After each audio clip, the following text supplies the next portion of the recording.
warahmatullahi wabarakatuh. Shalom, Om Swastiastu, Namo Buddhaya, Salam Kebajikan, Rahayu.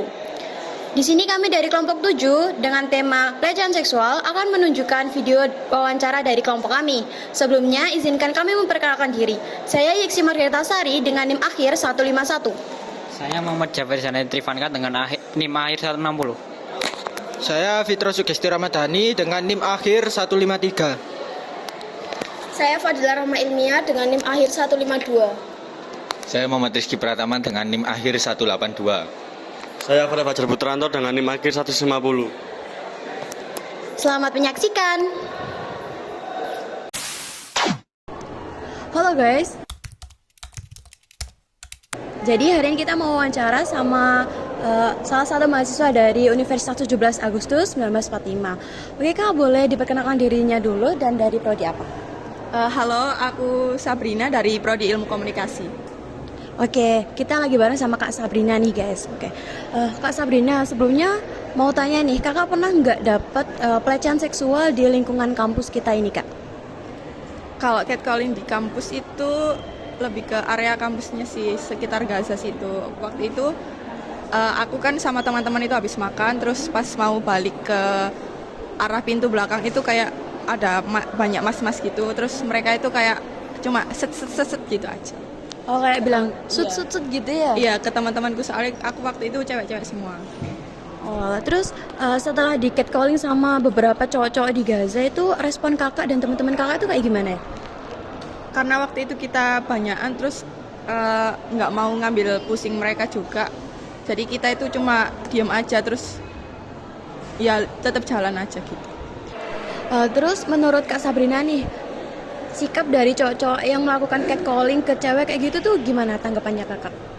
Menurut aku, buat apalagi yang suka catcalling kan cowok-cowok gitu ya, lebih bisa memandang cewek itu ya biasa aja gitu loh, kayak umumnya kalian melihat sama manusia aja, karena kan nggak usah memandang perempuan itu dari sisi seksualnya aja gitu.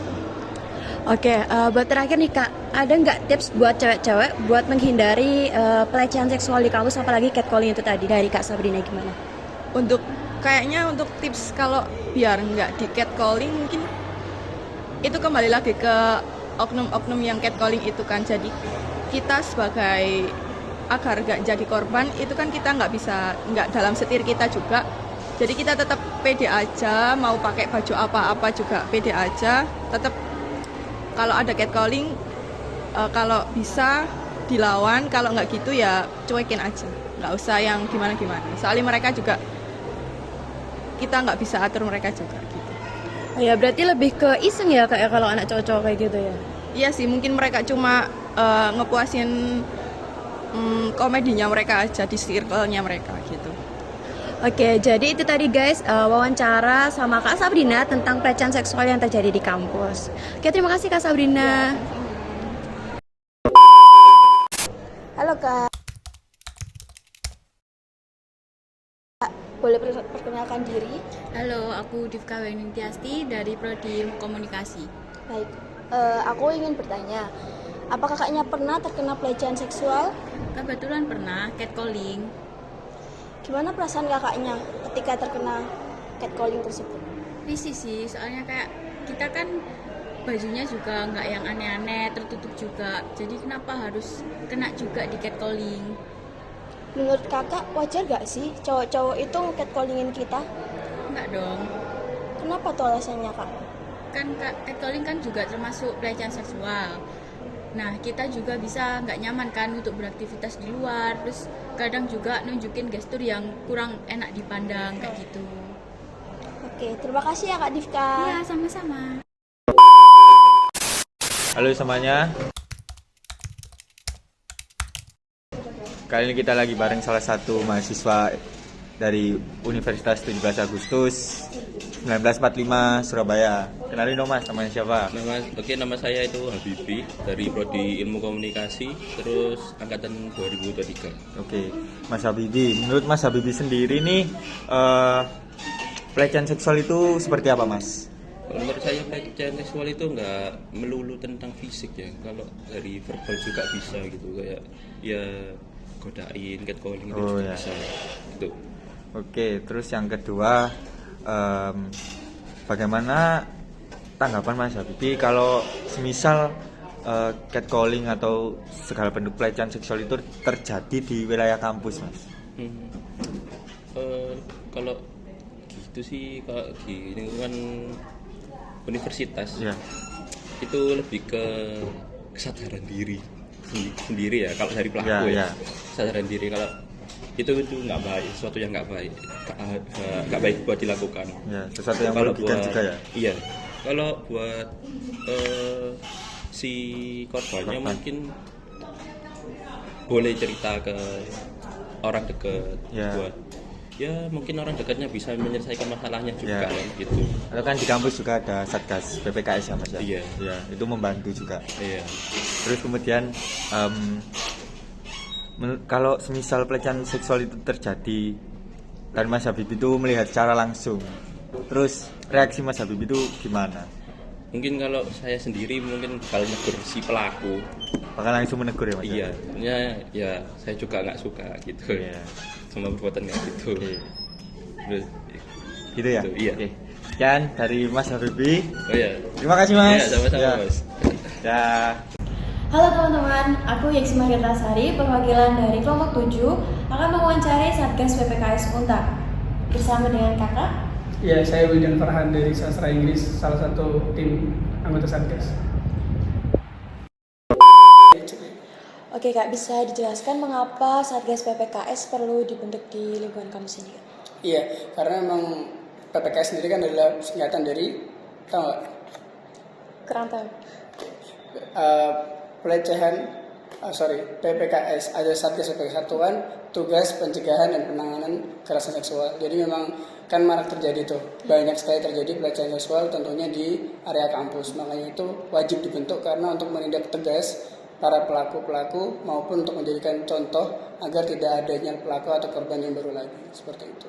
Biar kita ada yang bekerja maupun yang belajar itu biar lebih nyaman dan merasa aman. Berarti untuk melindungi di lingkungan kampus kita ya Iya, kak? seluruh warga kampus. 2022 di bulan Juni. Jadi kita itu termasuk yang pertama kali mendirikan Satgas PPKS ini di Jawa Timur. Salah satu yang pertama kali. Kalau operasional administrasi di ruang ini, di gedung Grahawidya di lantai 1, di sebelah ada sekretariatnya Menwa di sini. Terus kalau operasional ya menyeluruh seluruh kawasan kampus itu termasuk kawasan yang bisa kami awasi. Seperti itu. Program kerja kami banyak. Ada yang pertama sosialisasi. Teman-teman pas PKKMB tentu udah tahu Bu Irma yang tentang satu PKS itu. Nah itu salah satu yang pertama sosialisasi. Sosialisasi bukan hanya untuk mahasiswa, namun juga dengan para warga kampus yang lain, tentunya dosen dan juga ada tendik tenaga kependidikan seperti TU dan lain sebagainya. Itu kita beri sosialisasi dan juga setiap 6 bulan sekali kita berikan survei. Kalau teman-teman nggak paham itu kalau teman-teman masuk ke SIM Untak itu ada surveinya, itu bisa diisi oleh teman-teman. Gitu. Kak kita. Iya, kalau untuk pengaduan atau pelaporan kita udah bersama hotline banyak, ada email, ada nomor WA, ada IG juga bisa, ada juga link yang bisa untuk pelaporan. Jadi teman-teman nggak usah takut. Bagi yang tahu, lihat ataupun mengalami masih takut dengan identitas yang tersebar dan sebagainya, bisa pakai anonim nggak apa-apa. Yang penting kita tetap menerima laporannya dan nanti pastinya akan dijalani sesuai peraturan yang ada, mulai pemanggilan dari si korban seperti apa dan dipastikan bahwa identitas dari si korban ataupun si pelapor itu bakal aman, nggak akan disebarluaskan. Kalaupun ada yang tahu di luar ini berarti bukan dari kami tapi dari yang lain yang menyebarkan, seperti itu. Berarti untuk kerahasiaannya pasti terjaga. Pasti terjaga. Pernah dengar nggak ada kasus? Belum Nah, pernah. rahasia berarti kan? Iya. Belum ada yang tersebar. Oke. Jangan sampai. Jangan sampai tersebar. Yang berperan penting dalam BPKS tentunya ketuanya yang sekarang, Bu Irma itu sendiri, karena beliau juga penggiat gender salah satunya. Beliau alumni pernah kuliah di luar negeri, tentunya masalah gender beliau juga lebih paham.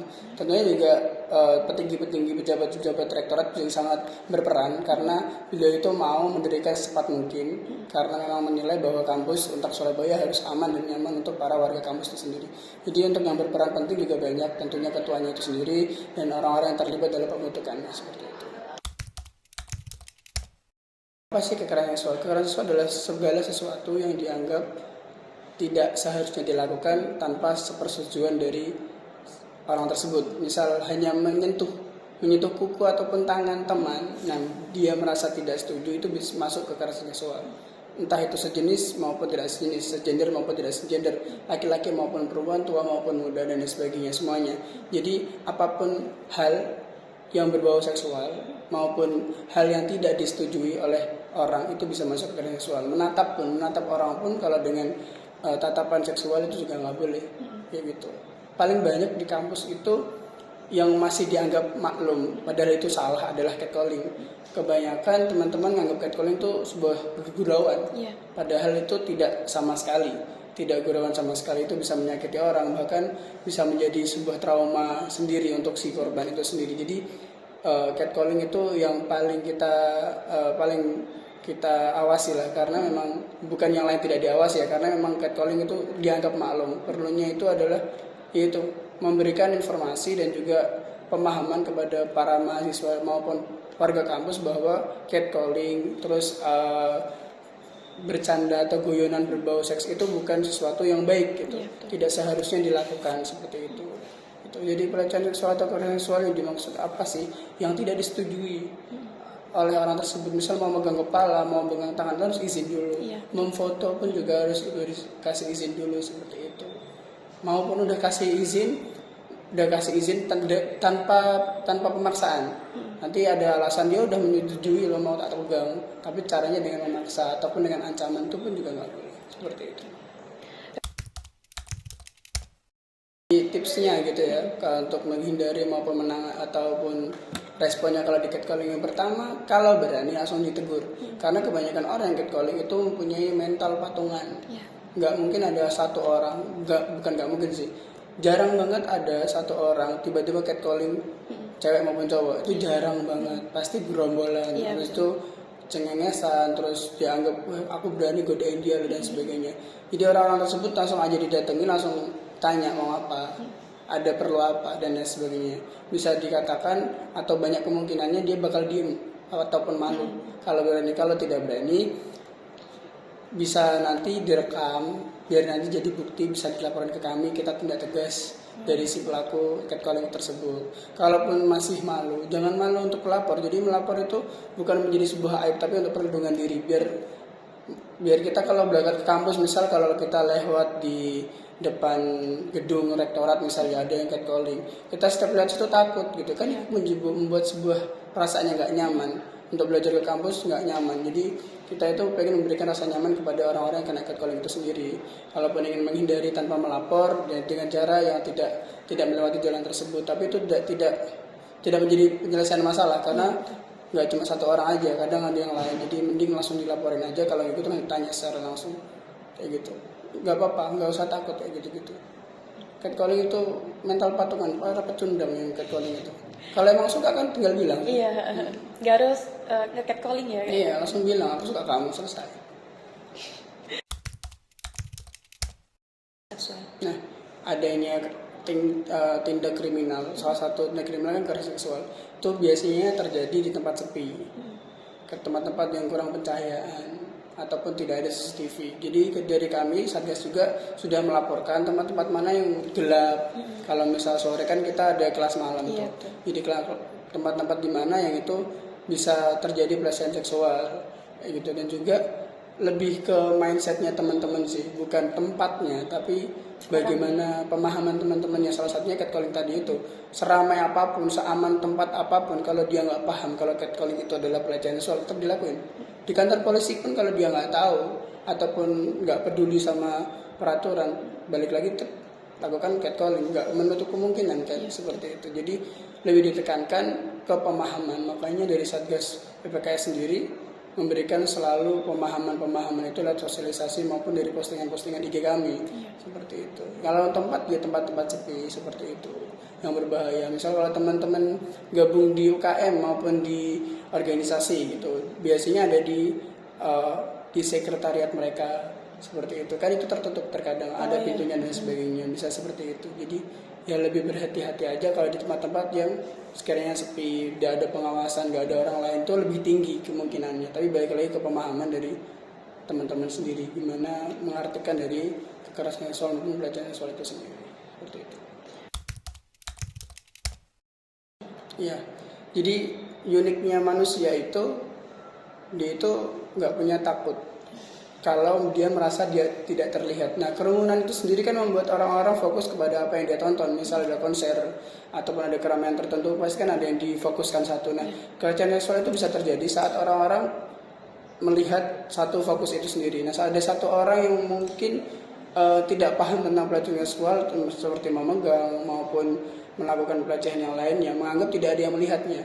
Nah, bukan dia itu tidak berpikir bahwa perasaan yang dilecehkan itu akan sakit hati maupun trauma, tapi dia cuma memikirkan tidak ada yang melihat.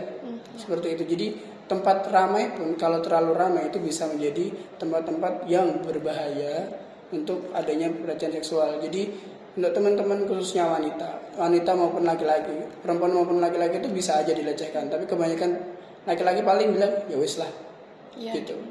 Habis rokokan hilang udah traumanya. Tapi untuk perempuan yang mempunyai hati yang lebih peka gitu kan, itu bisa membuat trauma yang tersendiri gitu. Jadi mungkin berhati-hati kalau ada konser maupun apapun, mungkin di golongan para cewek-cewek sendiri kalau kayak gitu, untuk dilindungi oleh pacarnya kalau ada pacar, kalau ada teman dilindungi sama temannya. Karena kalau sudah terjadi seperti itu di luar kampus, Satgas gak bisa menangani. Cuma kita nanti bisa membantu, misalnya dia punya trauma tersendiri, kita bisa membantu memberikan psikologis, bantuan psikologis misalnya untuk konsul ke psikolog, itu gratis. Kalau misal teman-teman ada yang trauma dan sebagainya, ada butuh bantuan psikologis, datang aja ke kita dan kami berikan fasilitas untuk ke psikolog secara gratis, seperti itu. Karena kalau dari orang luar, susahnya adalah kita nggak punya wewenang untuk menghukum orang tersebut. Kita bisa nanti diarahkan ke LBH, layanan bimbingan hukum, layanan bantuan hukum seperti itu. Kita bisa menyalurkan ke kepolisian, tapi kita dari Satgas, kami dari Satgas tidak bisa menindak secara langsung. Kecuali kalau dari orang kampus itu sendiri, misalnya ada mahasiswa ataupun dosen dan sebagainya, kita bisa menindak, kami bisa menindak, tapi secara administrasi, gitu. Dan yang memutuskan adalah rektor. Kami merekomendasikan hukuman, sanksi ke rektor. Nah, rektor itu bisa memutuskan apa yang kita rekomendasikan atau lebih tinggi, nggak bisa lebih rendah. Misal surat teguran saja, nanti si pihak rektor mungkin bilang, oh ini diskors aja bisa, gitu, itu bisa, tapi nggak boleh lebih rendah. Kita bilang skors, ternyata cuma dikasih surat teguran, itu nggak bisa. Jadi bisa sama ataupun lebih tinggi, seperti itu. Jadi keramaian dan sebagainya itu memang tinggi juga, tapi harus hati-hati juga karena memang banyak sekali hal-hal yang tidak kita ketahui ke depannya. Seperti itu, menjaga diri. Untuk kalau sendiri ya, kita nggak bisa bilang untuk masalah pakaian ya, karena memang pelecehan seksual itu tidak memandang pakaian seseorang, entah itu jilbaban maupun enggak. Kalau udah dia otak-otak pelaku ataupun orang yang memang tidak bisa berpikir jernih, itu kan apapun bisa terjadi. Nah, tipsnya untuk teman-teman yang nggak bawa teman untuk nonton konser atau kerumunan, menjauh dari kerumunan, itu yang paling penting. Dan kalaupun pengen maju, ya pasti tahu resikonya disenggol dan sebagainya karena desak-desakan.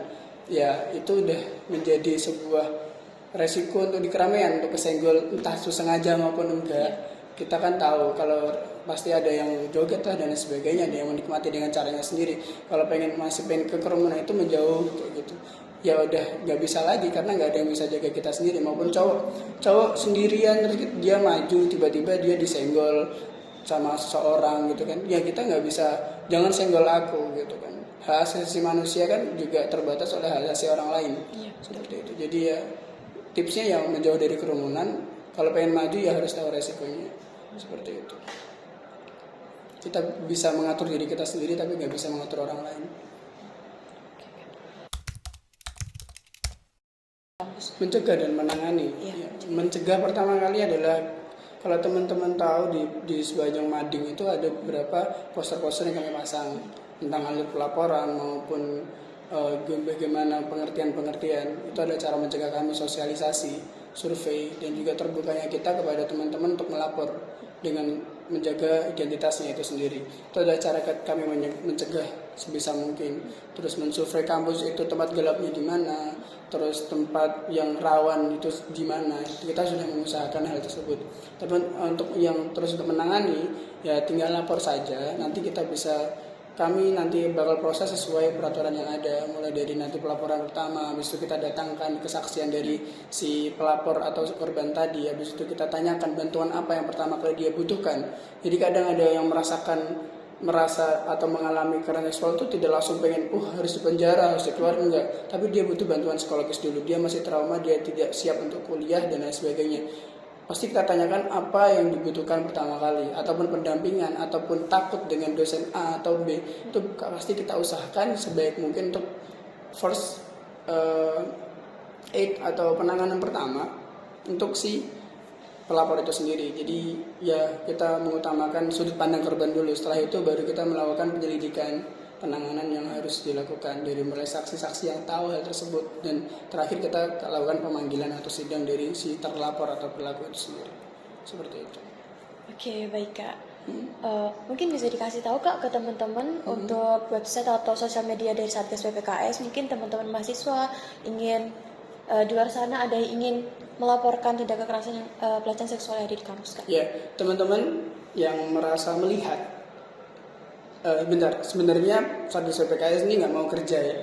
Dalam arti kami tidak pernah mengharapkan adanya kasus apapun di kampus, tapi tidak menutup kemungkinan teman-teman kita yang masih belum paham tentang pelecehan seksual ataupun kekerasan seksual itu melakukan hal-hal yang tidak seharusnya dilakukan.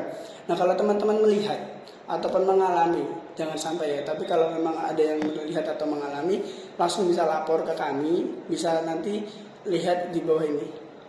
Nggak apa lah nomornya ada.